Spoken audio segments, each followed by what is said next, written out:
আসসালামু আলাইকুম সুপ্রিয় দেশবাসী।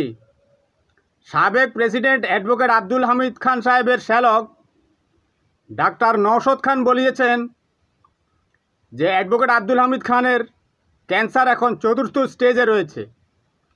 উনি ধর্মকর্ম করতেন না, বুঝতে পারছেন?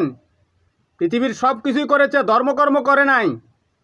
রাজনীতি করেছে, প্রেসিডেন্ট হয়েছে, মন্ত্রী হয়েছে, এমপি হয়েছে।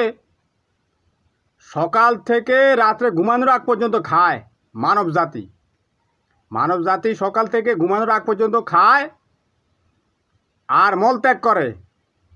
পৃথিবীর সবচেয়ে নিকৃষ্ট কাজ হচ্ছে মলদ্বার পরিষ্কার করা। সেই কাজটা পর্যন্ত এরা করে, কিন্তু আল্লাহ তার জন্য এই সুয়ারেজ লাইন, একটা আধুনিক সুয়ারেজের লাইন তৈরি করে দিয়েছে। তার মুখের থেকে শুরু করে 5 পথ